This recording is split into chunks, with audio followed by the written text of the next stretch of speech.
I'm hoping now to be joined by Steve McCabe. He's the Labour MP for Birmingham Selly Oak. He's also Parliamentary Chair of the Labour Friends of Israel. Steve, thank you for your time this morning. Lovely to speak to you.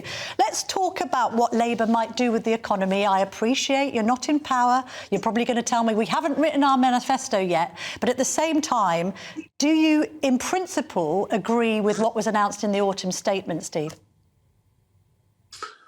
Well, I don't really think the autumn statement's going to make that much difference, if I'm honest. I mean, who's going to object to the national insurance tax cut? It's broadly an okay thing, but I think it works out about the cost of like fish and chips on a weekly basis. It's worth about £9-10 a week, isn't it?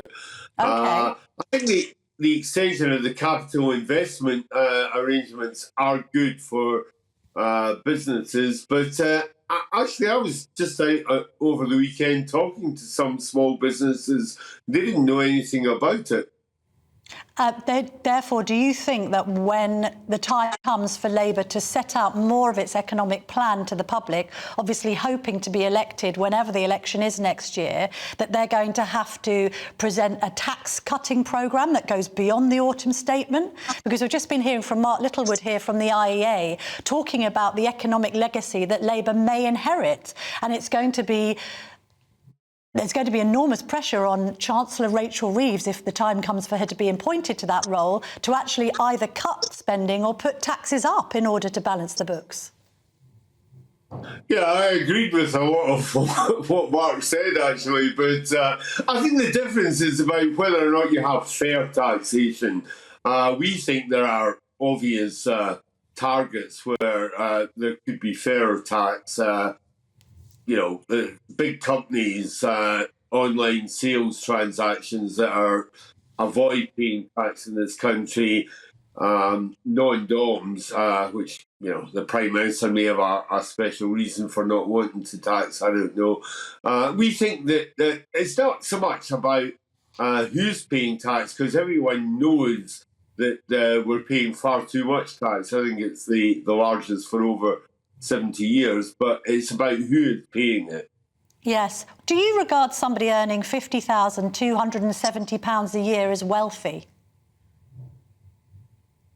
No, I don't, and I think that's part of the problem of freezing the tax allowances. We're drawing lots of people, police inspectors, head teachers. We're drawing far too many people into the higher rate of tax. Yeah. Do you think that Labour would be wise to propose unfreezing those tax thresholds when the time comes? Well, I think Rachel Reeves would say to me, you can't write my budget, Steve McCabe, but I think it's something we'd want to look at because it isn't fair and we know it isn't fair.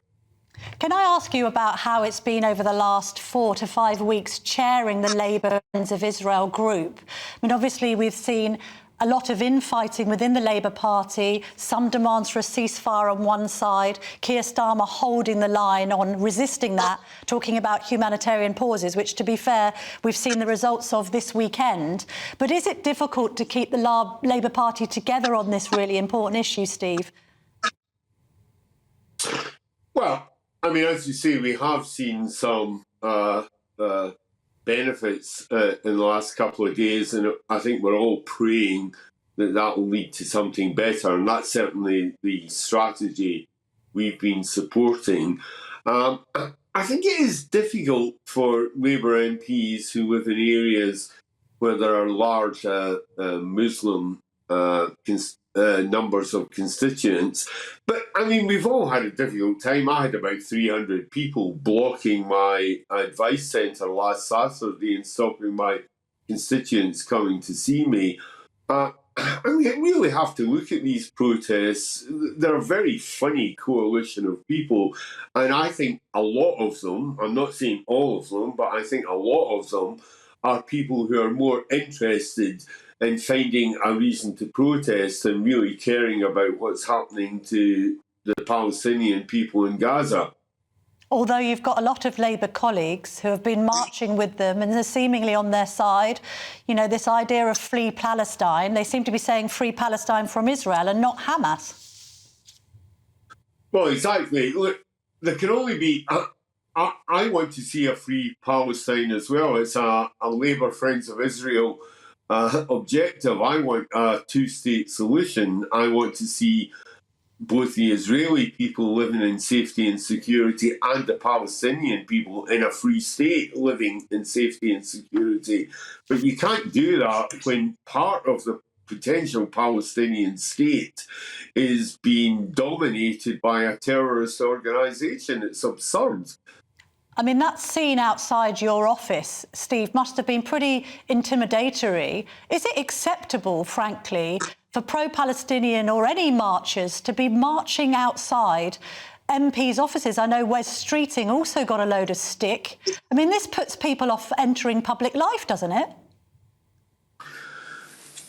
Well, it's not very nice. I mean, let's not pretend about it. But I think what's worse is that people who come to see MPs at an advice centre often have quite difficult problems. They're sometimes quite vulnerable people. Maybe they haven't been there before. They're quite nervous. These are the people who are being put off. They're being intimidated from coming to see their MPs by often quite well-heeled people who've got the luxury of protesting. Yes, that's right. Steve McCabe, thank you very much indeed for your time this morning. Lovely to speak to you.